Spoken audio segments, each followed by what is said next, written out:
Hola a todos, ¿cómo están? Bienvenidos a podcast. Esto no es una clase. Aquí como siempre, hoy el día menos nublado que la vez pasada. Hemos tenido días más nublados. Extraño porque estamos rodeados por 5 huracanes. Quién sabe qué cosa tan extraña esté ocurriendo. Pero bueno, ya se hizo tradición en este podcast empezar a hablando del clima o algo relacionado con el estado del clima. Pero bueno, es lo que hay y ni manera. Hay que aguantar un poquito. Pues nada, siempre me han comentado que aunque luego en la descripción sale mi nombre o ya me conocen, pues yo no me presento. Entonces, bueno, soy Enrique Rodríguez. Hola a todos. ¿Cómo están? Bienvenidos a su podcast. Esto no es una clase. Qué pesado dirían los españoles. Este, y pues nada, saludo a Úrsula. ¿Cómo estás, Úrsula? Hola Enrique, muy bien. Aquí disfrutando ese día no tan caluroso. Ahí se va. Para mí Sí, está sí. tendiendo a ser un poco bochornoso en el sentido de eso, de vapor. Este, yo estaba en estos días, Úrsula, para el tema de hoy, reflexionando algunas cosas que ya habíamos hablado antes, pero que últimamente me han estado llamando poderosamente la atención y tiene que ver con los videojuegos y la cultura. Es común que a veces nosotros escuchamos a gente decir, es que la comida es cultura, también ya lo hemos hablado, de jugar deportes es cultura, entonces todo es cultura, hay unos errores conceptuales que también ya he abordado en este podcast, busquen ambos, hay algún episodio, no me acuerdo cuál, pero bueno, dense un chance y háganle scroll, sobre todo los podcasts donde solamente había audio, no en YouTube, sino en la plataforma Spotify. Ahí van a encontrar uno donde se habla sobre apropiación cultural y otro donde se discute el tema de los videojuegos específicamente respecto a la violencia, que aunque lo estamos tocando en esta ocasión, no va a ser el único tema sobre el que vamos a estar hablando, vamos a hablar en general.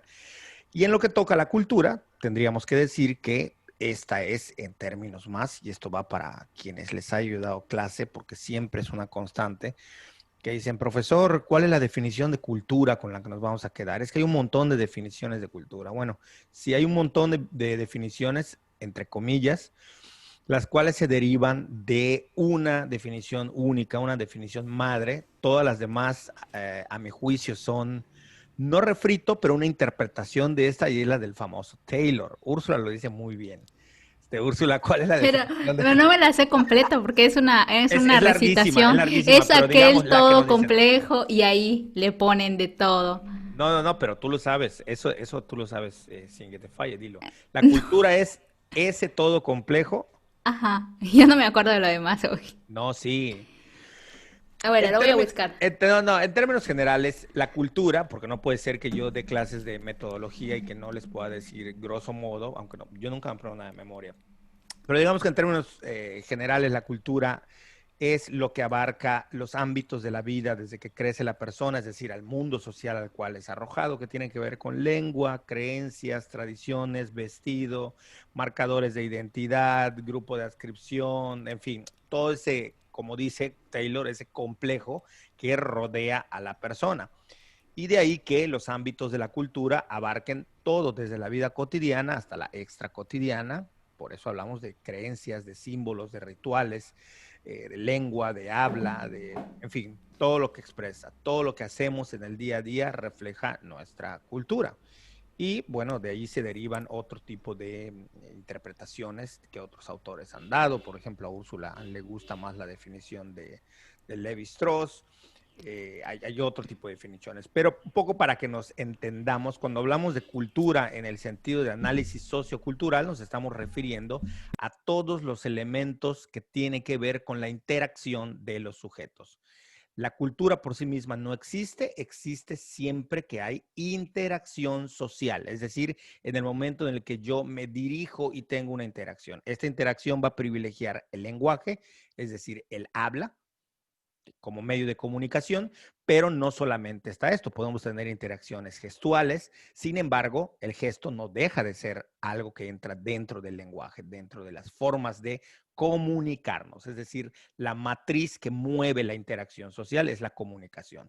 Si estuviésemos simplemente inertes, pues no habría interacción y en el momento que hay interacción se produce a través de la comunicación y lo que comunicamos es datos culturales que tenemos nosotros más menos eso es. Como saben, esto no es una clase. Si quieren entender bien qué es cultura, pues quizá en alguno de los semestres que yo de clase, pues las puertas del aula virtual ahora más que nunca estarán abiertas. Dicho esto, como preámbulo e introducción de qué es cultura, que no nos vayamos por las ramas, se busquen esas definiciones y van a ver que coinciden básicamente en todo, algunas cambian de acuerdo a la interpretación de la cultura. Eh, los videojuegos. ¿Por qué los videojuegos me llaman la atención para tocarlo? Porque nos guste o no, lo percibamos o no, los videojuegos son la industria que más dinero está generando por todas las industrias del mundo. Y si es la industria que más dinero está generando, quiere decir que los videojuegos son la parte, digamos, de la cultura material, y no sé si meterle ya el inmaterial por el tema digital y de conectividad, que más está acaparando e invadiendo nuestras vidas.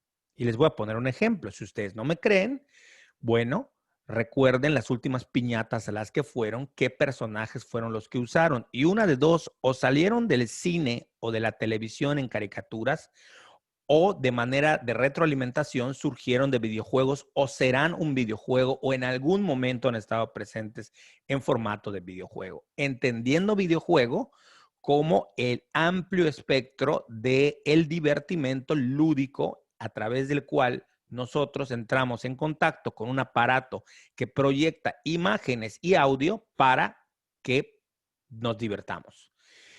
Y esto lo digo porque también existe la creencia de que hay gente a la que le pregunto, oye, ¿qué videojuego o qué juegas tú? No, yo no juego videojuegos, esos de niños, son tonteras. Yo no, y luego los veo jugando Clash Royale o ese de diamantes, o los veo jugando solitario en su celular. Y oye, no que no jugabas. Es que esto no es videojuego, esto está en el celular. Es videojuego. Es videojuego en su amplio espectro. Insisto, videojuego será todo juego, todo divertimento lúdico que pase por el filtro de un video, animación y un audio, ¿no? Y en ese sentido suelo hacer esa pregunta.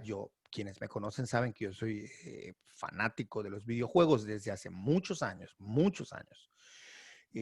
Después, bueno, meteré lo de mi historia de vida si fuese necesario, pero al punto al que quiero llegar para darle la palabra a Úrsula es que la gente en este entramado de cultura en el que interactuamos, y ahorita vamos a ver por qué interactuamos a través de los videojuegos, y es una industria que cada vez está abarcando más ámbitos de nuestra vida. Muchos de las películas que se están proyectando surgen de videojuegos o viceversa, una película luego se vuelve videojuego, pero termina siendo una industria que está acaparando la mayor cantidad de dinero. Y cuando decimos industria, no nos estamos refiriendo nada más a lo que genera dinero a través de sacar un videojuego en una consola o en una tablet o en un teléfono. Nos referimos a todo lo que el rastro económico que eso va impactando en la sociedad. Habiendo dicho esto, pues por ejemplo, yo empezaría por preguntarle a Úrsula, ¿qué videojuego juegas? Digo, puedes añadir a lo que ya dije, Sí. obviamente. Pues yo siempre he jugado desde niña porque mi mamá tenía unas papelerías y en las papelerías habían maquinitas. Y Brutal entonces pues eso. yo siempre jugué en las maquinitas. Y, y pues eso me gustaba mucho Metal Slug. En esa época creo que era el Buenísimo. 3 y luego salió el 4 que ya era más... El 3 era muy caricatura y el 4 ya intentaba ser como una animación más realista. Y también jugué Puzzle Fighter, que es Street Fighter, pero de puzzle. Sí. Que son los cuadritos que caen. Y los combos. Estaba padre porque los combos, ya en vez de que fuera el combo de pelea, o sea, lograbas un combo cuando lograbas juntar muchos cuadritos de un solo color y se hacía un super derribe. Ahí era un combo, por ejemplo. Como de Street Fighter, pero en Puzzle Fighter. Y salían los muñequitos de Street Fighter, pero más chiquititos, muy graciosos. Estaba muy bueno ese juego. Y actualmente juego dos. Pokémon Go, que lo empecé en el 2016, antes de que saliera oficialmente en Latinoamérica. En México, bueno, en Latinoamérica somos los reyes de las trampas, la verdad. O sea, y entonces ya estaba en Asia y no sé si estaba en Estados Unidos y no había llegado a México. Y entonces se desarrolló una APK que es como, no sé cómo llamarlo, pero el caso es que ya podíamos jugarlo a través de esa APK y yo ya quería, yo soy una persona súper desesperada, entonces yo ya lo quería jugar y lo bajé a través de la APK y empecé a jugar, pero en esa época tenía un celular muy chafa que no me lo corría bien y lo dejé. Y hasta el 26 de diciembre del 2018 volví a jugar. ¿No te Mi acuerdas de la hermanita, fecha? sí, mi hermanita tenía tiempo, tenía unos meses jugándolo y yo no había ido a Campeche. Entonces cuando llegué me dijo, ay, bájalo, bájalo, bájalo, bájalo, bájalo. Y lo descargué nuevamente y reconoció mi cuenta, la del 2016, pero como lo empecé a jugar con la APK, no me reconoció los niveles de avance. Entonces inicié desde cero otra vez, Por aunque mi tramposa, cuenta... ¿no? O Exacto, sea, o sea, como el... sí, sí, por querer adelantarme unos, no sé, Sí, fueron luego como los una semana. desarrolladores como que castigan a los usuarios, ¿no? Exacto. Entonces empecé desde cero nuevamente, o sea, en el nivel cero, iniciar de nuevo. Entonces ese es mi juego desde el 2018, de 26 de diciembre, soy jugadora asidua de Pokémon Go. Y hace poco empecé uno que tú me decías que veías la publicidad que decía que era el juego más adictivo del mundo. Y la verdad es que sí es muy adictivo, es Coin Master. Se trata de construir aldeas, robar dinero a tus amigos y a desconocidos y destruirles la Esto aldea. es en móvil, Celular, ¿verdad? Celular. ambas son en móvil, en móvil. Yo no tengo consola, quisiera tener el Nintendo Switch, pero no lo tengo. Y ya, y en la computadora pues no me he atrevido a jugar porque mi compu tiene programas de diseño que utilizo y siento que no va a poder llevar todos los programas de diseño que tengo y además juegos. Entonces, pues para eso tengo el celular, con el celular juego. Porque hay otros, por ejemplo, que me Es, gustan mucho. Mortal Kombat, por ejemplo, me sí. gusta mucho, pero la versión para compu ya la vi, la quise comprar y es pesadísima. O sea, tendría que borrar todas mis cosas de diseño y quién sabe si lo corriera.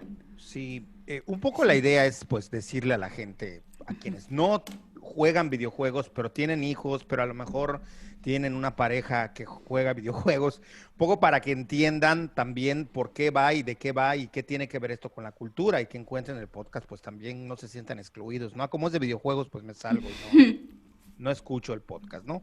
Si ustedes no tienen idea de hasta dónde llega esto, voy a tratar de mostrarles a la cámara, a ver si se logra ver. Yo, a partir de la pandemia, me hice un asiduo consumidor de supermercado a través de pues, plataformas para comprar supermercado. Entonces, lo voy a decir, esta plataforma de Corner Shop eh, juega mucho, hace muchos juegos verbales, muchos juegos con palabras en su publicidad. Asumen quizás que es una plataforma que van a utilizar millennials. No es el caso, yo soy generación X clavadísimo. Entonces, bueno, el tema es que ayer hice un pedido y me llegó esta publicidad confirmándome al correo. Y quienes conocen los videojuegos, a ver si lo logran, si se logra ver. Creo que no enfoca. A ver, lo voy a acercar un poquito más.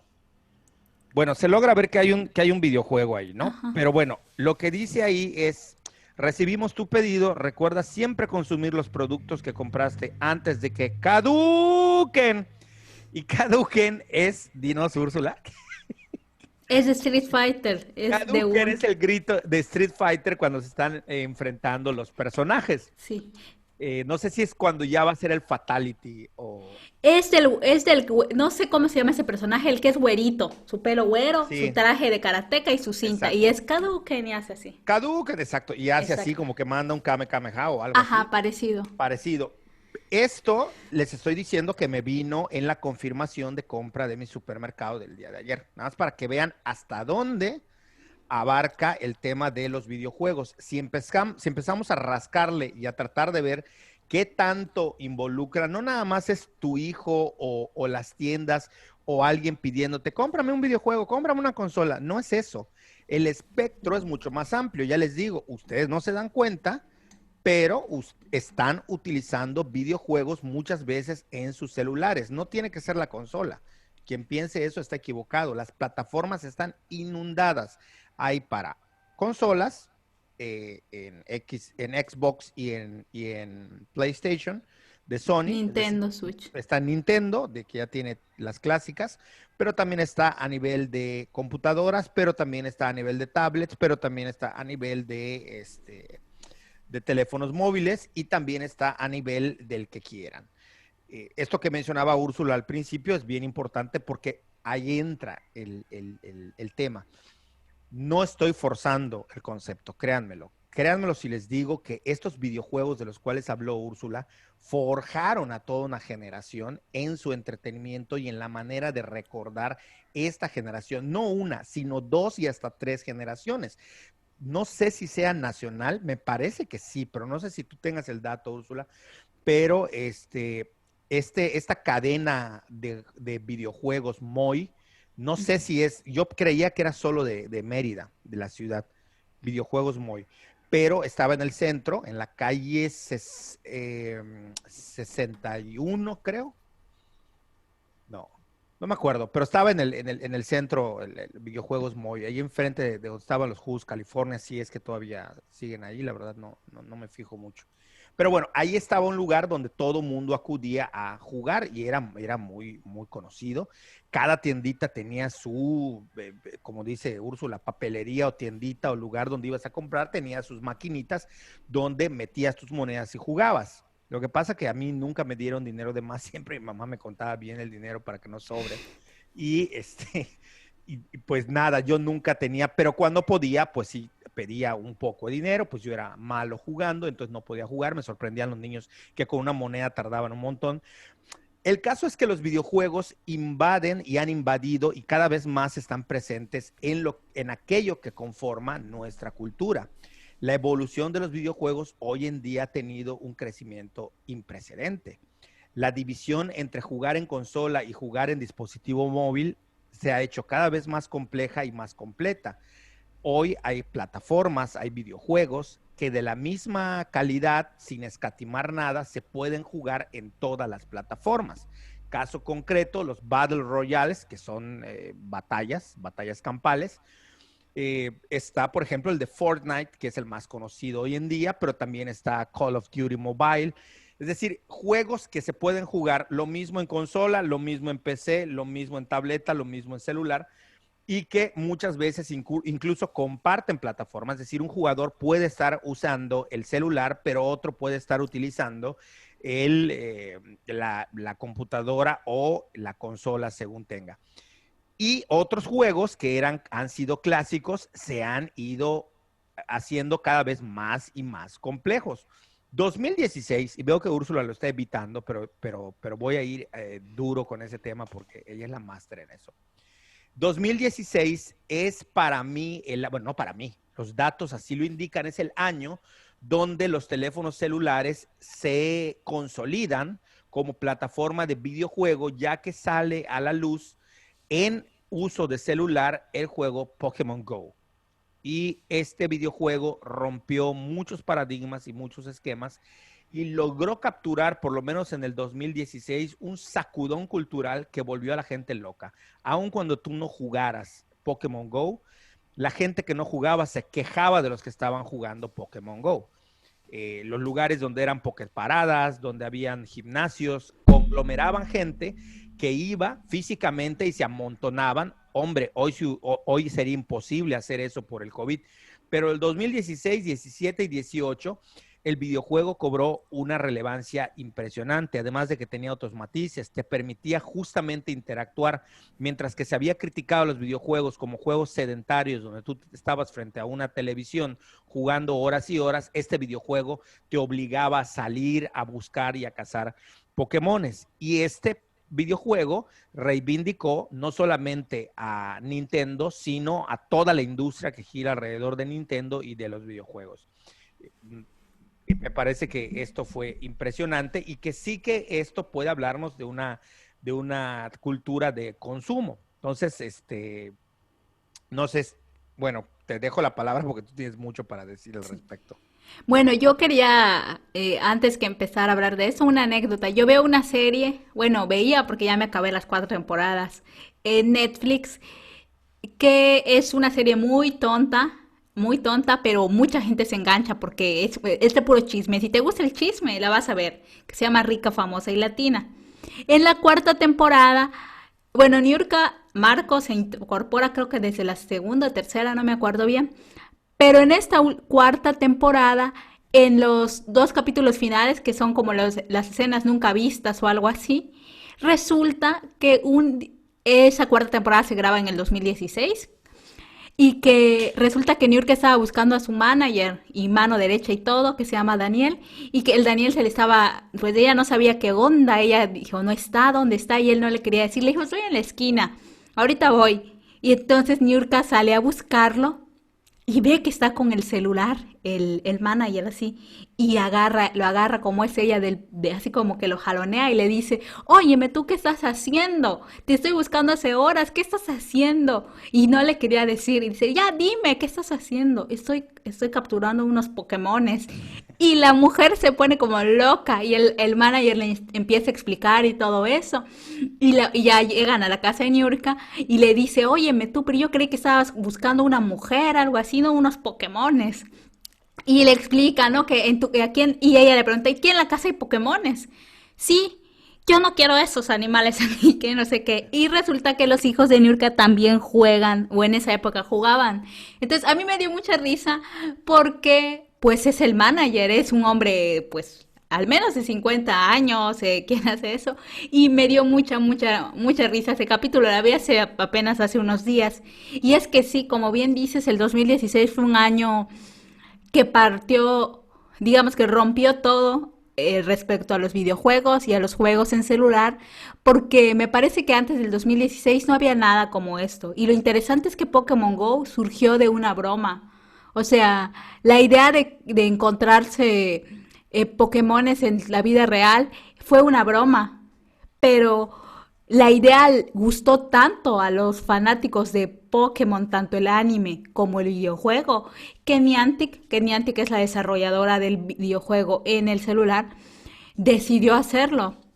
Y lo que fue digamos, tan increíble para quienes somos fanáticos de Pokémon, es la idea de poder utilizar la realidad aumentada para ver a los Pokémon en tu colonia, en tu parque. O sea, eso es lo que te animaba. O sea, la experiencia de capturarlo en tiempo real y que los pudieras ver en tu realidad a través de la realidad aumentada, que no es lo mismo que realidad virtual. Nosotros no utilizamos ni lentes especiales ni nada. Se llama realidad aumentada, lo que utiliza Pokémon. De hecho, en tu celular tú puedes elegir si capturas a los Pokémon con realidad aumentada o normal. Si le pones RA, que es realidad aumentada, vas a ver todo o sea, ves lo que te permite ver la cámara y el Pokémon por ahí andando que tú vas a capturar. O puedes decidir no. Yo decido que no porque me cuesta más trabajo capturarlos cuando se ven, por ejemplo, que aparezca en mi patio o algo así, como que no le calculo bien la distancia. Entonces eso es lo que generó pues esta locura en Pokémon, para Pokémon Go, que era algo muy nuevo, algo que no se había experimentado de esa forma, que los Pokémon que salieron, creo que los primeros meses solo fueron los de la primera generación, hay muchas generaciones de Pokémon, entonces esto fue lo que atrajo, también atrajo que cuando surgió el juego, no sabías hasta qué nivel podías llegar. Entonces tú avanzabas y subías un nivel y era como una carrera a ver hasta cuándo, hasta dónde llegamos. Y en un mes ya se habían desbloqueado 35 niveles y la gente decía, pero ¿hasta dónde? Porque al principio era muy, muy, muy difícil avanzar los niveles, pues digamos, más altos. Y la otra cosa, el otro gran acierto de Pokémon es que si bien esta novedad, la franquicia de Pokémon es una franquicia que la gente adora, que muchos crecimos con ella, o sea, quienes tenemos entre, no sé, quizás 26 a 35 años, crecimos con Pokémon, ya sea con los videojuegos o con el anime o con las dos cosas, pero fue parte importante para nosotros. Yo lo recuerdo, yo era requete fan de niña. Tenía un Pikachu que era mi lámpara de noche, le apretaba su cabeza y se prendía, le apretaba su cabeza y se apagaba. Tuve pesadillas con Pokémon, que yo era la prima del equipo Rocket, por ejemplo, y que el equipo Rocket son los malos. y que yo era amiga de Ash, que es el protagonista, y que el equipo Rocket me estaba chantajeando que si no los ayudaba a robar a Pikachu, me iban a acusar que yo era su prima. Entonces, imagínate el nivel de fanática de niña para tener Claro. pesadillas del equipo Rocket. Entonces, sí, el juego, digo, pienso que fue un éxito por esas dos razones, porque fue algo completamente novedoso, algo que te estimulaba a crecer, a querer mejorar, a capturar a todos los Pokémon que eran, pues, con los que creciste, y por supuesto que el tema de la nostalgia, o sea, el tema de la nostalgia de Y, Pokémon. y eso tiene que ver con dos cuestiones que tú estás mencionando. Que no nada más es el modelo de negocio desarrollado por el juego, sino que también tiene que ver con algo que la gente no estaba acostumbrada, y es que logró visibilizar a los gamers. De hecho, por eso se llama el término niño rata, porque se refiere a un niño o un gamer que se la pasa 12 horas metido en su cuarto jugando sin ver la luz del día. Entonces, por eso salió el niño rata. Y justamente este videojuego lo que hizo fue sacar, Pokémon Go lo que hizo fue sacar a los videogamers a las calles. Entonces, la gente no estaba acostumbrada a ver a multitudes en la calle haciendo incursiones, jugando el videojuego, practicando algo que ya después veremos hasta qué punto se pueden considerar deporte o no, y cómo esto fue evolucionando, pero sobre todo visibilizó a los gamers, los sacó de la ratonera y los puso en la calle, y esto para el resto de la sociedad que no juega videojuegos, entre comillas, porque ya les dije, habrá que ver quién se salva de jugar algún tipo de videojuegos o que alguna vez lo haya jugado, y pues nada, los puso ahí, los hizo que los vean. La otra cosa que estás mencionando que me parece que es interesante sacarla al plano cultural es que en los videojuegos, dependiendo del contexto sociocultural en el cual hablemos, va a depender la forma como se les ve, como se les estigmatiza. Si bien es cierto que su principal consumidor son niños y adolescentes o jóvenes, no es siempre este el caso.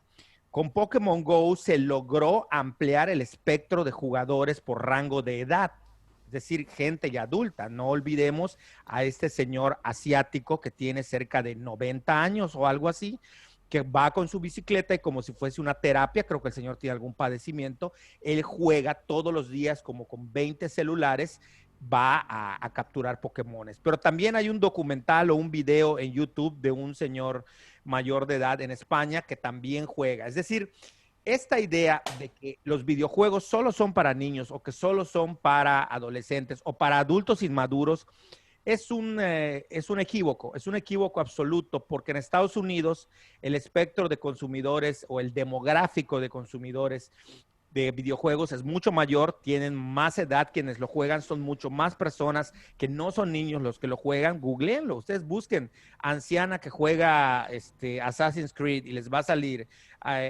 hombre mayor que juega Call of Duty y les va a salir. De hecho, hay un ex militar que ya retirado de estos realmente baby boomers, no en la confusión que se traen ahora en redes sociales que no saben quién es boomer y quién es X. Realmente una persona que fue militar en la guerra de Vietnam se le ve ahí jugando PUBG Mobile o Call of Duty, y que esto de la edad pues es una construcción, como suele ocurrir, cultural de cada lugar.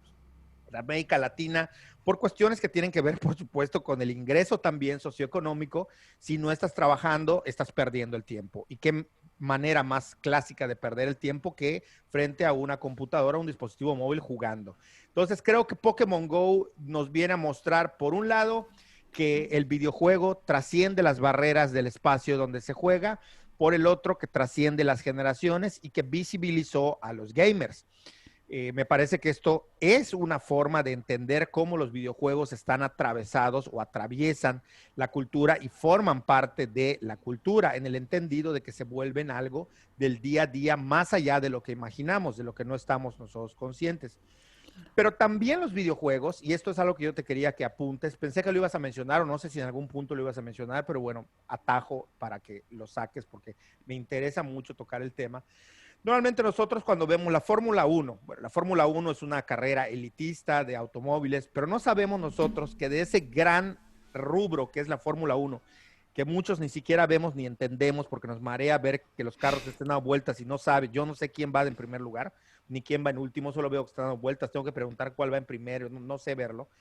Más allá de eso, por ejemplo, muchas de las cuestiones de los carros que ustedes utilizan hoy en día, de sus automóviles con los que van al trabajo y a llevar a sus hijos a algún lugar, con los que se transportan día a día, muchas de los avances tecnológicos de seguridad salieron de la Fórmula 1. Lo mismo con la carrera espacial famosa. Es que eso no sirve, que se tira dinero. Bueno, entre las cosas que sí sirve es que muchas de las cosas que utilizamos todos los días se desprendieron de esos descubrimientos basados en el desarrollo de la carrera espacial. Por ejemplo, los lentes que utilizamos. Mucho del material que utilizamos en nuestros anteojos viene de material que han utilizado los astronautas. En ese sentido, tú alguna vez me habías platicado y yo había leído que la idea de volver videojuego Pokémon Go, que es capturar Pokémones, que los Pokémones son como un símil de animales que andan por la vida, surgió de un biólogo, si no recuerdo mal, o algo que tenía, o un científico o algo así, por lo menos la idea o la narrativa, la construcción de la historia del videojuego. Y que pues bueno, tenía un interés en mostrar o en hacer que la gente se interese por especies. No sé qué tan correcto sea, pero si no, sería un ejemplo de muchos que hay de cómo la ciencia pasa a la realidad o de la ciencia se deriva un videojuego. No nos olvidemos que cuando se quemó la catedral de Notre Dame, algunos datos dicen que los únicos que habían digitalizado para el videojuego Assassin's Creed de manera perfecta, ni siquiera los arquitectos, de manera perfecta, cada rincón de la iglesia de Notre Dame fueron los diseñadores del videojuego Assassin's Creed. Es decir, ellos ya tenían vectorizada toda la catedral y que gracias a esta ayuda pudieron reconstruir la catedral de Notre Dame. Son como ejemplos que yo les pongo para que ustedes vean que el videojuego va mucho más allá de lo que nosotros vemos en el momento inmediato, de cómo tiene impacto en la cultura y en la sociedad más allá de lo que imaginamos. Entonces, no sé, Úrsula, si tú tengas este dato, si lo puedas confirmar o negar. Bueno, el creador de Pokémon es un japonés y no es que fuera biólogo, sino que a él de niño le encantaba colectar especies de insectos y de animales de pequeña escala. Entonces él hacía eso, él de niño colectaba y muchos insectos, ¿no? Que diferentes grillos, diferentes mariposas y ese tipo de cosas. Y pues como quienes colectan los insectos las van poniendo como en una cartulinita o algo así. Y él lo que quiso hacer con el videojuego es que todos los niños pudieran tener esa experiencia de conocer y coleccionar a diferentes criaturas, en este caso de los Pokémon. Y así es como surge Pokémon, el juego. Primero es el juego y después es el anime. Así surge, ¿no? Con esta inspiración del creador del juego. Por otro lado, también hay que decir que muchos de los Pokémon están inspirados en animales que existen. De hecho, hay una cuenta en Instagram que no recuerdo el nombre ahora, pero que tiene una sección que se llama Pokémon que sí existen y nos muestra a los diferentes animales que inspiran a ciertas criaturas que uno pensaría que no existen. Por ejemplo, yo vi un Poliwhirl, que es un Pokémon acuático que tiene en su panza un patrón circular, como de espiral, y yo jamás pensaría que existe un animal así, y sin embargo existe. ¿Pero es una coincidencia o fue hecho a propósito? No, muchos de los Pokémon están inspirados en Ok, animales que existen, o en cosas que existen, pero pues no sabes cuáles y el cuántos, ¿no? ornitorrinco es un Pokémon, ¿eh? Pues Yo lo sí, veo como un Pokémon. sí, sí.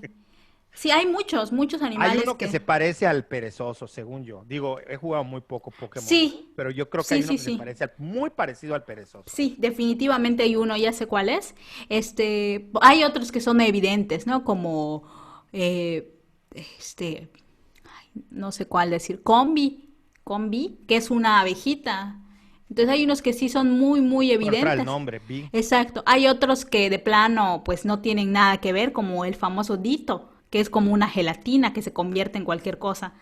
Pero hay otros que sí, o sea, hay muchos que sí, sobre todo los de la primera generación, son muy parecidos a animales, que hay perritos, que hay aves y cosas así. Pero esa es la idea, o sea, no es que haya sido un biólogo, pero sí era un niño fanático pues, de colectar animales y de conocer especies y todo eso, y eso es lo que quiso. Quiso, pues, digamos, reproducir en el videojuego. De hecho, el nombre es Pocket Monsters, monstruos de Sí, sí, sí. bolsillo, que se cambia a Pokémon para pues que sea más corto. Eso. Por otro lado, ay, algo te quería decir acerca de todo lo que estabas diciendo, porque justo, bueno, ya me acordé. Eh, el, Cuando decías que visibilizó y sacó a los jugadores a las calles, la verdad es que esto fue monumental, porque como tú bien decías, lo que hizo Niantic es cuadricular todo el Niantic mundo. es, perdón, la compañía Niantic es desarrolladora del... exacto, del juego. Lo que hizo fue el mapa del mundo, así en plano, cuadricularlo, hacer cuadrícula todo el territorio mundial. Solo ciertas zonas, pues aún no. O sea, el crecimiento de las ciudades a veces es mucho más rápido que lo que puede cuadricular Niantic. Y entonces en cada cuadrícula puso originalmente, bueno, en las cuadrículas del mundo puso originalmente cierto número de gimnasios, cierto número de poképaradas y programó que aparezcan tantos Pokémones por minuto, por hora o como sea, ¿no? Entonces, pues esto hace que el juego sea un juego que tienes que salir de tu casa, ¿no? Tienes que salir de tu casa para poder atrapar pokés, tienes que salir de tu casa para poder lo que le llaman farmear, o sea, de las poképaradas tomar materiales, ya sean pokebolas, pues lo que más se conoce son las pokebolas, ¿no? Pero por ejemplo, vallas para darle a tus pokés, incubadoras, huevos para incubar, y en el gimnasio, pues poner tu Pokémon para que pelee con otros. Y también en el gimnasio te dan pases, te dan ciertas cosas, ¿no? Entonces, este hecho hizo que tuviéramos que salir y que fuera salir así como locos, ¿no? O sea, y por Sí. otro lado, generó una cosa que se llama el Community Day o Día de la Comunidad. En ese día, el Día de la Comunidad, lo que sucede es que durante 3 horas, normalmente antes de la pandemia, ahora son 6 horas, durante 3 horas va a salir muchísimo más un Pokémon que ellos eligen, ¿no? Por ejemplo, puede ser un Charmander. Y va a estar liberado su Shiny. ¿Qué es eso de su Shiny? Su Shiny es una versión especial, una versión que no es fácil conseguir. Por eso se llama Shiny. El caso es que todos aman los Shinies. No hay Son alguien que no, brillantes, o sí, shiny. exacto, no hay nadie que no quiera tener el Shiny del Pokémon, de los Pokémones. Entonces, ese día de la comunidad, todo mundo sale a lugares donde haya muchas Poképaradas para que, para estar cerca de donde salen los Pokémon. Entonces, esos días son los días que se veía como la marea de gente, ¿no? Por ejemplo, hay muchos, en Twitter sobre todo, había mucha gente que tomaba fotos de jugadores corriendo porque apareció un Pokémon con buena estadística y todo el mundo corriendo en la Ciudad de México por ese Poké o aquí en mismo Mérida. Y después de esto, o sea, después del 2016, hubieron cosas que se fueron integrando, como son las incursiones. En los gimnasios ponen un Pokémon que se apropia de ese gimnasio y los jugadores tienen que pelear contra él para eliminarlo y para Eh, poder capturarlo. Entonces, cuando surgen las incursiones, es otra vez la salida a las calles de la gente. Cuando se hacen aparte se crearon como circuitos, hay días en los que en 3 horas van a haber incursiones de un Pokémon muy difícil de conseguir en toda la ciudad. Entonces toda la gente sale. Yo tengo muchas fotos de gente aquí en el centro de Mérida donde estamos jugando. Donde está, así por ejemplo, en el edificio central de la UARI, por Catedral, hay, 40, 50 hay algo, personas. hay algo, perdón que te interrumpa, pero es que si no, no llegamos a ese punto que me interesa mucho porque pues esto no es una clase, pero tocamos el tema de la cultura. Ahí se está pasando, Úrsula, a decir algo. Las pocket paradas suelen estar en lugares importantes para la sociedad donde está o para la cultura, el contexto cultural donde está. Por eso habla ella de la catedral, porque las pocket paradas están en monumentos históricos, están en lugares importantes. Han habido incluso debates. Cuando ella habló de que se sacó el AR para jugar, donde tú podías ver la realidad aumentada o interactuar, lo que nos está diciendo es que por primera vez el videojuego, el dispositivo móvil, el entorno geolocalizado, está interactuando con la tecnología, el sujeto, en su sentido más antropológico, el ser humano, con la sociedad y con los otros. Y eso es a tope cultura. porque estamos interactuando. Es decir, por primera vez se está mezclando una realidad virtual, digital de un videojuego con una realidad que estamos enfrentando en el día a día. Por eso es que el videojuego tiene que ver con la cultura, pero también tiene que ver con que las pocket paradas están y los gimnasios están en lugares de relevancia para la sociedad. No están en cualquier lugar, sobre todo en sus orígenes. El videojuego ponía las pocket paradas en lugares, edificios históricos, monumentos, parques, es decir, lugares que son referencia para el ámbito del tránsito de las personas, es decir, que comparten a un mismo tiempo el del videojuego virtual de realidad aumentada con el espacio físico de quienes transitan ese espacio. De ahí la importancia. Entonces ya hablamos de que trasciende las generaciones, trasciende las edades o los grupos de edad, pero que también es algo que parte de la ciencia hacia los videojuegos o de alguien que tenía una inquietud por las especies, que muchas veces esta se traslapa, pero también tenemos que incurre en esta o invade estos ámbitos de los lugares históricos. Las pocket paradas no, y los gimnasios no están solamente en cualquier lugar perdido, sino que tienen esa función de justamente que la gente ubique y aprenda a valorizar con esto, o darle su valor, si la palabra está mal dicha, me disculpan, aprenda a darle su valor a los monumentos que antes pasaban y ni se fijaban. No quiero decir con esto que es una apología del videojuego y que el videojuego, mira qué educativo es, pero es un hecho que ha resaltado y ha hecho conocer la esfera del ámbito, es decir, todo lo que se le criticaba a los videojuegos. Pokémon Go es relevante y por eso estamos hablando de ello, porque vino a darle la vuelta a la tortilla, a demostrar que justamente este juego puede hacer todo lo que se había criticado. No era sedentario, hay casos de gente que bajó de peso por caminar kilómetros, porque también te da puntos, o como le llames, da igual, por avanzar y dar pasos. Te muestra partes de la ciudad, te ayuda a recorrer la ciudad, te ayuda a socializar, te ayuda a crear comunidad. Es decir, que el videojuego, por eso lo estoy mencionando, hay muchos otros videojuegos que a ver si nos da chance, por lo menos algunos, de tocar, sobre todo el tema de violencia que me interesa mucho, pero que esto que nos está diciendo ya tiene relevancia. O sea, creo que esto lo puedes confirmar fácilmente, ¿no? Sí, y bueno, yo quería decir algo, ya que se decía todo eso, que a mí, como jugadora, el juego, o sea, todo lo que has dicho, creo que un jugador, cualquier jugador te lo puede confirmar con sus experiencias en el juego, sus experiencias vividas. Porque, por ejemplo, yo llegué a vivir en esa colonia donde vivo y yo no conocía nada. O sea, absolutamente nada de mi colonia. Es a través del juego que yo conozco esta ciudad Cauquel, que es un lugar enorme. Yo lo conocí a través del juego. Conocí que habían ciertas iglesias, conocí que habían vestigios arqueológicos que son pokeparadas, conocí el pueblo, o sea, me permitió a mí como habitante de esta zona de la ciudad conocerla. De otra manera no lo hubiera conocido.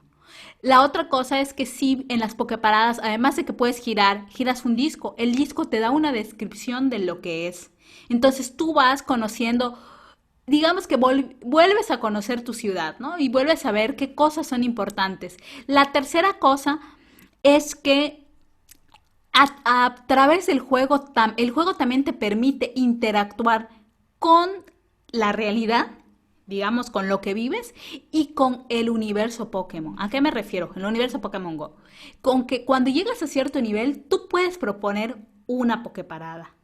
¿Y esto qué te permite? Te permite que tú puedas, o que lo que para ti es importante que se conozca o que se reconozca de tu ciudad, pueda aparecer en el juego. Pero no solo eso, quienes evalúan tu propuesta de Pokeparada son otros jugadores. Entonces también hay una negociación, porque quizás para mí es relevante, pero para todos los evaluadores, los otros jugadores que son evaluadores, no lo es. Y entonces esto me parece que es interesante, porque si te permite, como a mí, me permite conocer la ciudad, me permite decidir qué cosas son relevantes, que muchas veces tú ni lo piensas, ¿no? O sea, yo nunca hubiera pensado qué es relevante de esta colonia donde vivo, qué podría ser relevante para los Bueno, demás. tú no conocías el monumento a Pedro Infante, ni que allí No, había caído la avioneta de Pedro Infante, y la mm, conociste por Pokémon Go, porque el exactamente, monumento a Pedro Infante es una Pocket Parada. claro. No, claro, claro, eso es pues un ejemplo práctico de lo que estamos diciendo. Y la otra cosa es que no solamente te permite, como tú dices, conocer la ciudad, sino que también generas lo que dijiste, se genera una comunidad, que esto ya se ha hablado muchísimo de los videojuegos, que generas comunidad de tus jugadores, pero en Pokémon esta comunidad va más allá, o sea, sí se genera, sí hay un grupo de gente que se siente perteneciente a algo, y en este caso es a jugar Pokémon Go, que se identifica como jugador de Pokémon Go y que genera un impacto que va más allá, digamos, de la industria. Yo lo pongo claro con lo que pasa aquí en Mérida, ¿no? Que aquí hay una comunidad fuerte y que está dividida. Mi comunidad es Ciudad Cauquel, Pokémon Go Cauquel. Y aquí, por ejemplo, nos reuníamos antes de la pandemia para jugar fútbol, para celebrar nuestros cumpleaños, para si alguien tenía un problema, pues entre todos nos ayudábamos. Y además que somos a diferencia, o sea, lo que muestra también es que a diferencia de lo que se cree que los jugadores de videojuegos son unos vagos, lo que se muestra en mi comunidad es que de vagos no hay nada, hay gente que es veterinaria, están los médicos, los dentistas, Cuenta, otros que cuenta tenemos. la historia de cuando ibas a jugar. A mí me impresionó mucho tu anécdota y veías cirujanos. Así con su uniforme.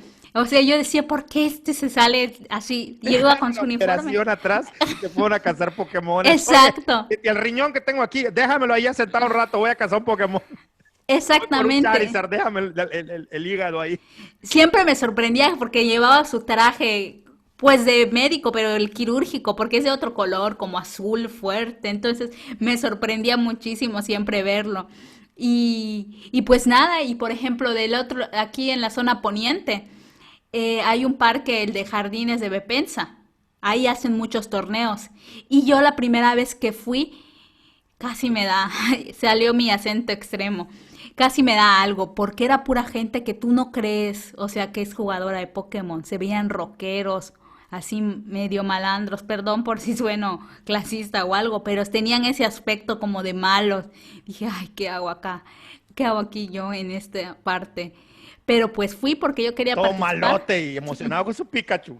Exacto, porque quería participar y porque estaban repartiendo unas famosas cajitas Meltam, que son unos, digamos, un paquete que te brindas si juegas en Nintendo Switch. Como la ventaja de jugar en Nintendo Switch a alguno de los juegos de Pokémon es que te permite pasar del Nintendo Switch al Pokémon Go ciertas cosas que no consigues solamente en el juego. Entonces yo quería ir por eso, pero sí me impresionó porque es un grupo así como se veía muy malandro. Y la verdad es que son como, o sea, no malandros en el sentido de malos, sino que son como muy Aspecto rudo, rudos ¿no? De en el aspecto rudo. juego. Hasta en el juego son rudos, así como que no queremos a nadie que haga trampa, no queremos, así como muy violentos en ese sentido. No aceptan como un montón de cosas. Pero son buena onda, son buena onda. Yo ya jugué con A, ellos. a mí me Sí. interesaría, para no prolongarnos más, porque el tema solo de Pokémon Go podríamos hacer un podcast entero. Me refiero a todo un podcast, los hay, búsquenlo. Podríamos estar hablando de Pokémon. Pero a mí me interesa, Úrsula, otro de los grandes debates en los videojuegos, y el que tiene que ver con la violencia. Es un hecho que la mayoría de los juegos que hoy, y esto lo recuerdo porque mi amigo, mi super brother, Miguel, saludo Miguelón, él me decía que no le gustaba comprar, que él sentía como las ganas de relajarse jugando un videojuego, me pedía consejos, que qué consola comprar, que qué controles y demás, y qué videojuegos, y él me decía, el problema es que la mayoría de los videojuegos son de disparos, son shooting, como se les conoce, o son de batallas campales donde hay que matar. Entonces me decía, es mucha violencia y no quiero yo esto. Resulta ser que en la industria de videojuegos, la razón por la que, pues como funciona la mercadotecnia, al cliente lo que pida, resulta ser que los videojuegos de shooting son los que más se consumen. O sea, por uno que no es de shooting, hay 100 de disparos o de guerra o de disparar armas que gustan. Y ahí hay un gran debate. Ya había yo dicho, como les comenté a quienes nos ven y nos escuchan, que en este mismo podcast tengo yo un capítulo dedicado a explicar por qué es mentira que un videojuego donde hay violencia en el videojuego no tiene que ver con las muertes o disparos o masacres que han ocurrido o que ocurren comúnmente, desgraciadamente, en los Estados Unidos o en otros países. Ahí explico muy bien, no de mi ronco pecho, sino documentado. Vean Bowling for Columbine, como Michael Moore, el documentalista, cuando llega a la parte de por qué hay tiroteos de niños o de jóvenes en sus escuelas en Estados Unidos, él pasa la frontera de Michigan, que es donde él vive, se va a Canadá, donde también había libertad de armas, pero ahí no se disparan, no hay tiroteos. Y entonces, y también juegan videojuegos y también escuchan rock and roll. Y él preguntaba, bueno, ¿qué es lo que se supone que detona? Y ya vimos que no son los videojuegos. Para hacerles una explicación muy grande, el podcast dura como 20 minutos. El tema es que hay aquí un anzuelo un poco perverso por parte de los desarrolladores. ¿Por qué? Y esto se lo decimos a la gente. Así como con el reggaetón, la gente se queja de las letras obscenas, se quejan sobre todo, es que los niños lo escuchan. Bueno, debería haber una regulación en cuanto a quién toca esas canciones en espacios públicos, porque el disco, cuando ustedes descargan una canción de su artista reggaetonero odiado favorito, ustedes van a ver que ahí tiene una, ¿cómo se llama esto? Una Clasificación. clasificación donde te dice que tiene el lenguaje obsceno y que su clasificación es de solo para adultos. Básicamente, casi, casi te están diciendo, este audio es porno. O sea, básicamente eso te están diciendo. Y sin embargo, la gente lo sigue consumiendo y se lo siguen poniendo a niños en fiestas y esto ya es responsabilidad de las personas. Bueno, lo mismo ocurre con los videojuegos. Los videojuegos tienen una clasificación y ustedes agarren los videojuegos y van a ver que los que son de alto contenido de violencia, que ahí lo dice, son clasificación que no es apta para cierto demográfico, sobre todo para niños o menores de edad. Ujú. Lo dice. Que tú le compres a tu hijo el videojuego y se lo pongas, pues habla de una tremenda desinformación tuya. Vayan a quejarse de las cantidades de azúcar y de grasas y de todos los alimentos trans que tienen y a pedir etiquetados, pero no leen las etiquetas de los videojuegos que gustosamente le ponen a sus hijos y sobre los cuales no se manifiestan, porque estos están regulados, no están hechos para que los niños lo jueguen. Más allá de eso, que acabo de explicar, esta es una explicación, esto no está debate, esto es así, esto búsquenlo y está así. O sea, nunca van a poder ganarle legalmente por demanda a un videojuego por ser demasiado violento, aunque han habido pleitos, sí, pero entre grandes compañías. Pero los videojuegos se vienen censurando desde 1993, cuando salió la primera versión, si no me equivoco, 1993 o 1996, de Mortal Kombat. Cuando salió la primera versión de Mortal Kombat, ya se censuraba, aun cuando los gráficos eran más pixelados que el Minecraft más podrido que jueguen hoy en día. Y se censuraba porque tenía violencia. Imagínense hoy en día, donde los gráficos ya llegaron a un lugar de un arte visual impresionante, donde los fatalities ya son arrancar la cabeza y sacarle el corazón a alguien y lo estás viendo en 3D y te hacen una rotación de 360 de la cámara para que lo veas. ¿Cómo no se ha censurado? O sea, ya había yo hablado en otro podcast de cómo inclusive la corrección política censuró en Call of Duty el gesto de hacer así porque era considerado un gesto de supremacía blanca y entonces lo censuraron y eliminaron el gesto de ahí. Pero también han habido avances en otros sentidos. Por ejemplo, en Fortnite hoy, por ejemplo, yo soy un jugador ocasional de Fortnite y el traje del muñeco que me dan, muchas veces yo no lo elijo, me lo dan y muchas veces es un traje de mujer. Es decir, que con esto no estoy diciendo que se esté literalmente promoviendo la equidad de género, pero que esto es algo que no ocurría antes. Seas hombre o seas mujer, te toca el traje y el muñeco que te tocó o tienes la libertad tú de conseguirlo. En fin, que los videojuegos alcanzan un rango muy amplio.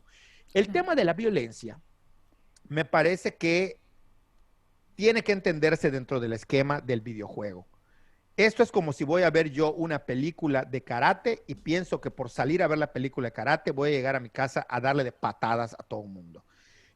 Que me van a decir ustedes, bueno, hay quien lo hace, bueno, esa persona debe tener algún problema, debería atenderse e ir a terapia, porque desde los 5 años de edad ya tiene el individuo el desarrollo cognitivo necesario para entender cuando lo que está viendo es una caricatura y cuando lo que está viendo es una realidad. Y me van a decir ustedes, pero yo tengo un sobrino que se cree Spider-Man y se avienta a los muebles. Bueno, es un niño y está jugando y está haciendo travesuras y en su mente intenta replicarlo. Esto no quiere decir que él se vaya a aventar de un edificio porque es Superman y va a volar. Entonces, lo mismo ocurre con el caso de la violencia, ya les decía yo. Sin embargo, es un tema que se debate mucho. ¿Cuál es el debate? Que por un lado te dicen que tiene una clasificación, pero no nos hagamos tontos. Estos videojuegos son para niños, o sea, son para comprárselo a niños o adolescentes. Esa es la verdad. En la práctica, aun cuando tengan esta regulación, el tema a debate es que se les sigue dando a menores de edad a jugar.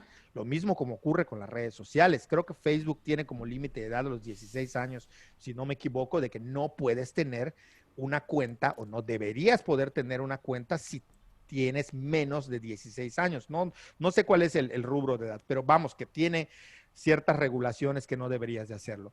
Entonces, los que discuten esto debaten y dicen, bueno, aún el juego más ingenuo, como es el Smash Bros., también tiene que aplastar setas y el rollo de estarle dando, pues sirve como catarsis. Nos meteríamos en toda una discusión antropológica que los antropólogos han querido evitar y lo siguen evitando, que los deportes sangrientos revisen la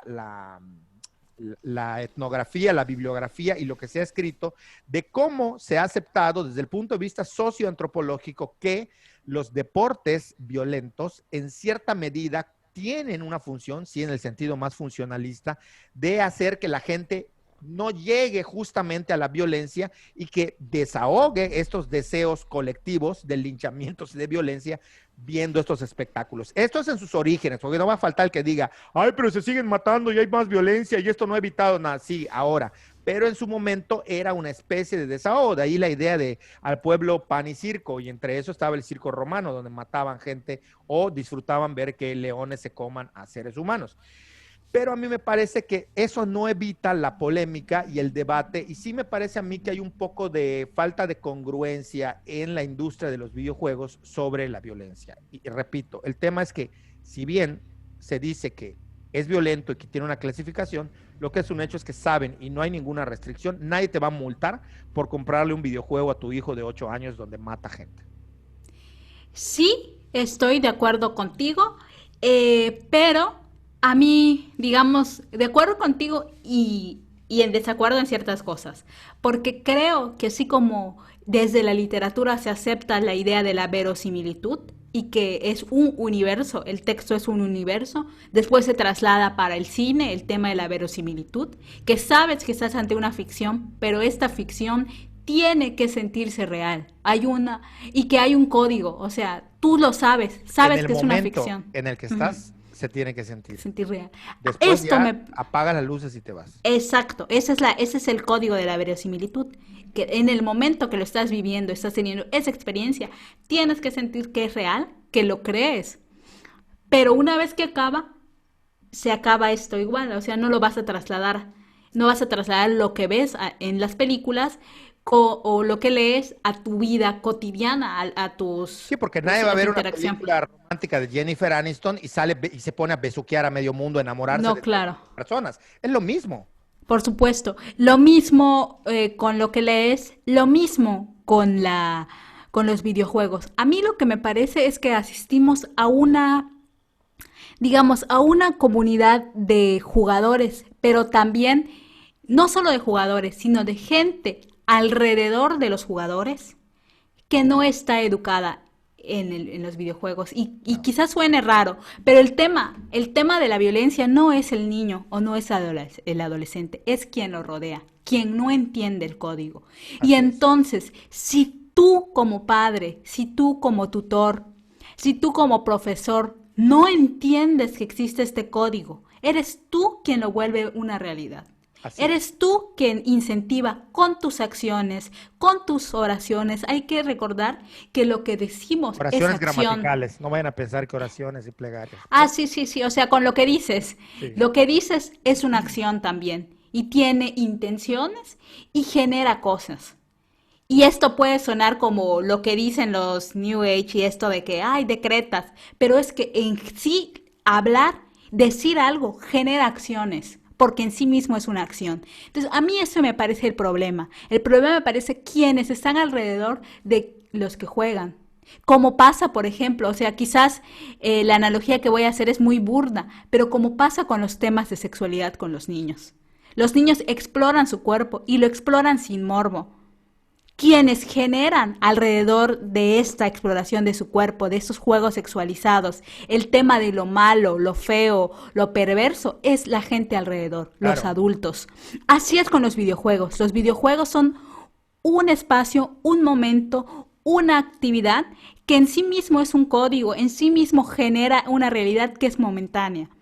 El tema es cómo lo ven quienes están fuera, pero son cercanos a quien juega, cómo ellos le brindan, lo llenan de significados que después van y van y van, eh, digamos, minando a los propios jugadores. O sea, yo, por ejemplo, afortunadamente mis padres jamás vieron mal que de repente yo jugara The King of Fighters, que en esa época era súper violento, aunque de nuevo los gráficos eran feos, pero Rugal era requete violento. Mortal Kombat, pero todos sabíamos que era un juego y que ahí se iba a acabar. Ahora, el tema de la regulación, si bien creo que tiene que haber una regulación, tiene que ser una regulación informada, tiene que ser una regulación que sea consciente y tiene que ser una regulación que esté con los prejuicios a un lado. Porque es cierto, o sea, si hay niños, hay jóvenes que tienden a la violencia por ciertos motivos que yo no voy a decir ahora porque no los conozco, ¿no? Pero es verdad que si hay alguien que tiene, digamos, inclinaciones por violencia, por cierto tipo de actividades, a lo mejor estar expuesto a este tipo de cosas les puede generar, pero es una Sí, minoría, no es la mayoría. Lo mismo con la gente que padece epilepsia. Si tú claro. tienes a un niño que padece epilepsia o migrañas muy fuertes, no lo vas a dejar jugar. Y Y es, no por... Sí, perdón, dime. perdón. Es que eso que Ah, dices es bien importante porque es curioso que el tema de la violencia viene en un cuadrito donde viene la clasificación, pero cada vez son más exagerados los letreros cuando inicias un videojuego, que te dice, cuidado, si padece de epilepsia, ya no solamente si padece de epilepsia, no juegue, ya te dicen, el juego después de muchas horas puede provocar epilepsia. O sea, aunque no tengas, que eso la gente lo ignora, epilepsia le puede dar a cualquiera, ¿eh? No sí. necesitas tener antecedentes. En cualquier momento te puede dar un ataque de epilepsia. Hay incluso médicos que aseguran que hay gente o a todos en algún punto de nuestra vida nos ha dado algún ataque epiléptico micro, pero que no nos damos cuenta y no se vuelve a repetir. Pero bueno, me llama la atención esto que mencionas, que es muy importante. Y muy bueno tu comentario sobre esto de la verosimilitud. Sí, pues es eso, te digo, al final eso creo que está detrás de la idea de la violencia y los videojuegos. Me parece que el tema de los videojuegos, te digo, se puede analizar de una manera similar al tema de la sexualidad, porque es quien está fuera, quien le brinda todos esos significados negativos y que al final se van volviendo como la opinión pública sobre esto, que luego pesa en quienes juegan. Al final, a veces quienes juegan cosas violentas hasta se pueden preguntar, ¿será que esto me va a hacer violento? ¿Será que por jugar puedo tener ciertas actitudes? Porque si te lo llegas a preguntar. O sea, y la otra cosa es que si bien, así como dices, están las clasificaciones, también hay que entender que hay niños que están en etapas de imitación. Si un niño está en etapa de imitación, no le vas a poner ciertas cosas que lo van a hacer, o sea, que él va a imitar, o sea, porque justo va a imitar lo que sea. Pero allí, como tú bien dices, es responsabilidad de los padres. Y si Pasa bien, en, aunque no multen, creo que es importante volver a la responsabilidad de quién es el tutor del pasa niño. en el cine, ¿no? En el cine toda la vida han llevado gente a sus hijos a ver películas que no tienen que estar viendo. Y en las casas no digamos, ven de todos los niños porque no hay un cuidado. Y luego están los puristas que dicen, no, pero es que cuando hablamos de una obra de arte, no es cierto, señores. No cualquier cosa, por ejemplo, una obra teatral, no por muy obra de arte que sea, es apta para que estén viendo niños. Hay obras donde hay desnudos. En Yucatán hace algún tiempo ocurrió un problema donde en un poblado, en un municipio, ni siquiera dentro de la zona urbana, se llevó a cabo una puesta en escena donde había desnudos y había simulaciones eróticos sexuales. Y era algo que estaba expuesto a ojos de cualquiera que pase por ahí, y por supuesto que la gente del pueblo se inconformó. ¿Por qué digo por supuesto? Porque por muy obra de arte que sea, esta puede ser entendida y va dirigida a públicos específicos, aun cuando sea una obra de arte. O sea, hay cosas que puedes ver y que tiene que ver también el criterio y, como tú dices, el conocimiento y el desarrollo y la educación e información de la sociedad y de las personas. O sea, no solo porque es una obra de arte se puede justificar. Y en el caso del cine, pues no vas a poner a ver una película de una profundidad y violencia intelectual como Lars von Trier a un niño de 8 años. O sea, no me frieguen, o sea, eso no debe de ocurrir. La misma película, por muy obra de arte, trae una clasificación. Entonces, que me digan qué obras de arte pueden ser clasificadas y cuáles no. Entonces, si las demás no van a ser, van a pasar por una clasificación, es que me digan cuál sí y cuál no, porque al final de cuentas está ahí. Dirán, sí, Enrique, pero los videojuegos no son arte. Cuidado que se acercan. Cuidado que han tenido empalmes o han ido a la par del arte y la ciencia y la cultura, que a mí me parece que eso es importante.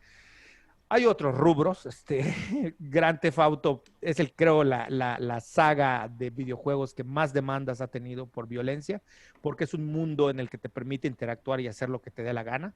Si tú ves a alguien, quien sea, ir por la calle como jugador, como videojuego, tú puedes ir y golpearle. Después llega la policía y te pueden llevar y pegar una paliza, pero digamos que es un mundo donde hay libertad de interacción, y hay otros videojuegos que también han sido catalogados como violentos, pero que al final de cuentas entran en este rubro de la violencia así entendida en los videojuegos, y que hay que entender que los juegos están regulados. Me parece que esto es lo principal, que traen una regulación, que traen una clasificación de qué juego se puede jugar, en qué edad, o que la gente no lo sepa y se lo pase por alto es otra cosa. Pero sí creo que con esto que hemos hablado hoy queda en claro que los videojuegos están metidos en la cultura diaria de todos nosotros, nos guste o no nos guste, lo aceptemos o no lo aceptemos, forman parte de lo que hemos denominado cultura, sobre todo en una cultura que hoy denominamos cultura digital. De mi parte, creo que por aquí le dejaría, insisto, dado que ambos somos apasionados de ciertos videojuegos, podríamos hablar, lo dejaremos para otros capítulos para no cansar a la gente demasiado, pero me parece que esas serían un poco las reflexiones. ¿Qué tanto el videojuego ha llegado a permear las industrias, la cultura, nuestro actuar cotidiano, cómo moldea nuestros hábitos de consumo, cómo moldea y refleja nuestra percepción cultural con la edad, con la relación que se tiene respecto a los videojuegos? ¿Por qué creemos que los adultos no deben jugar mientras que en otros países sí se acepta? Y todo este tipo de cosas que hemos platicado. No sé si tengas algo más que agregar. No, creo que comparto tus opiniones y tus inquietudes sobre los videojuegos y la cultura. Exactamente eso. Pensar en los videojuegos nos permite justamente darnos cuenta de ciertas pautas que sí son culturales, ¿no? Cómo entendemos lo lúdico, cómo vemos lo lúdico, en qué momento o por qué para nuestras sociedades el aspecto lúdico es algo reprochable para los adultos. O sea, ¿por qué nos negamos a lo lúdico?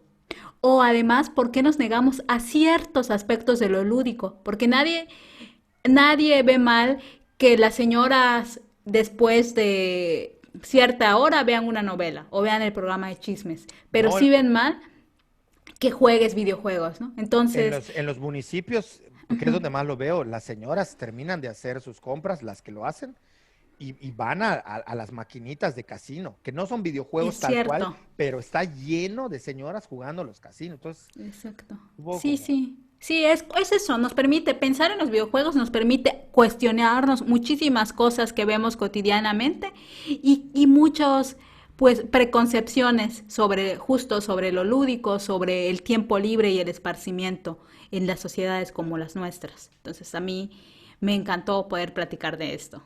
Y por no, mi igual a parte mí, es pues todo. es un tema que nos encanta, nos fascina, pero que no Sí. siempre podemos traer. La idea era un poco eso, que la gente fuera entendiendo cómo estos temas dentro del esquema de este podcast, pues tratamos de sacarle algo de carnita que tenga que ver con cultura y con sociedad, que es la descripción de este podcast y cómo inició y cómo hemos querido darlo, y que sea una charla y se entienda. es como para terminar ya, decirles que, bueno, nosotros tratamos de pasarles a los que ven en video, el video crudo, tal cual lo grabamos, pero que quienes nos escuchan y nos ven, pues si les gusta y si les entretiene lo que hacemos, que se suscriban, que le den like, que comenten, que se pongan en contacto con nosotros. Ya les dijimos, están abiertas nuestras redes sociales, las repetimos siempre, pero además las dejamos en el video, en la caja de descripción. Como dije la vez pasada, si esto lo escuchan a través de audio, pásense a YouTube, a Esto No Es Una Clase, y ahí dejen sus comentarios. Y si lo vieron en YouTube, pues bueno, échenle un vistazo o escuchen, mientras no tengan nada que hacer, a dos personas hablando de temas ahí que nos parecen a nosotros de interés, que ojalá a ustedes les resulten de interés, ojalá aporten algo, y si no, pues bueno, a nosotros sí nos aporta y nos encanta, lo vamos a seguir haciendo mientras esto nos dé. Pues nada, les mando un saludo, que estén muy bien y hasta la próxima. Hasta Hasta luego. luego. Chao. Bye.